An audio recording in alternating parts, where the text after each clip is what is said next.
যে কোনো কাজ করার আগে শুধু একজনের সাথে পরামর্শ করে কাজ করবেন, আপনার ওই কাজে সফলতা আসবেই, এতে কোনো সন্দেহ নাই। ওই কাজে আপনাকে কেউ ব্যর্থ করতে পারবে না। আপনার ওই কাজে অসফল কখনোই আপনি হবেন না, আপনি সফলতা অর্জন করবেন। আর ওই একজনকে জানেন, আপনার বন্ধু নয়। বন্ধুর সাথে পরামর্শ করলে আপনি সফলতা অর্জন না করার সম্ভাবনাটাই বেশি থাকবে। পাড়া প্রতিবেশীও নয়, নিজের ফ্যামিলিরও কেউ নয়। ওই একজনের নাম হলো মহান আল্লাহ। আর আল্লাহর সাথে যে পরামর্শ করা যায়, এটা আমরা অনেক মুসলমান জানি না। ইস্তেখারা করতে হয়। ইস্তেখারার মাধ্যমে আল্লাহর পরামর্শ পাওয়া যায়। কেমন হয় যদি আল্লাহ আপনাকে পরামর্শ দেয় যে ওই কাজটা করো, ওই কাজের মধ্যে তোমার জন্য সফলতা আছে, আর আপনি যদি ওই কাজটা করেন, বলেন ব্যর্থ হওয়ার মধ্যে কোনো চান্স আছে? আপনি কখনোই ব্যর্থ হবেন না। আপনি কার সাথে বিবাহ করবেন, আপনি মানুষের কাছ থেকে জানার আগে আল্লাহকে জিজ্ঞাসা করেন, আল্লাহ অমুকের সন্তান অমুক বা অমুকের মেয়ে অমুক, আল্লাহ তার সাথে আমার বিবাহ সম্পন্ন হচ্ছে বা কথা চলছে, সে আমার জীবনের জন্য কল্যাণকর কিনা।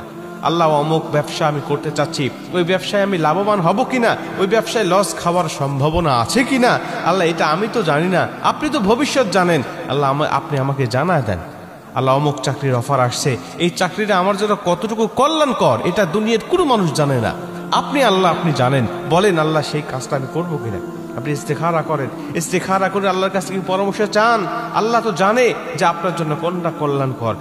আল্লাহ তো জানে আপনার জন্য কোন মেয়েটা কল্যাণকর। আপনি যাকে ভালোবাসেন বা আপনি যাকে বিয়ে করতে চাচ্ছেন, ফ্যামিলি কথা বলছে, আপনি হয়তো বা তার চেহারা সুরত বা ব্যাকগ্রাউন্ড দেখে মনে করতেছেন ভালো, কিন্তু আল্লাহ জানে যে পরবর্তী সেই ভালোটা কালো হয়ে যেতে পারে।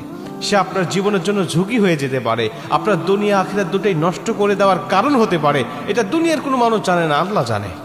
এজন্য আল্লাহ রাসূল সাল্লাল্লাহু আলাইহি ওয়াসাল্লাম ইস্তেখারা করার কথা বলেছেন।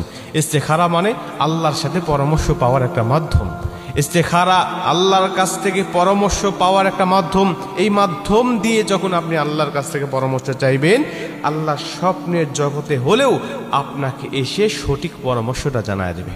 আল্লাহ যদি স্বপ্নের জগতে আপনাকে নাও দেয়, আল্লাহ আপনার অন্তরের মধ্যে উদয় করে দিবে সঠিক সিদ্ধান্তটা, বারবার আপনাকে জানায় দিবে, হ্যাঁ এই কাজটা করো, এই কাজের মধ্যেই সফলতা আছে, ওই কাজটা করো না, ওই কাজের মধ্যে তোমার জন্য কোনো সফলতা নাই।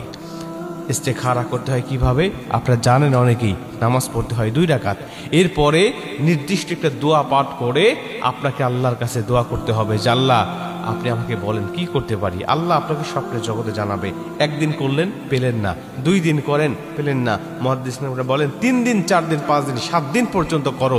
এই 7 দিনের মধ্যেই আল্লাহ অবশ্যই তোমাকে সঠিক সিদ্ধান্তটা জানায় দিবে। এখন অনেকে বলতে পারেন, হুজুর দোয়াটা তো আমরা দেখেছি অনেক লম্বা দোয়া, এই দোয়া আমরা পারি না, তাহলে কিভাবে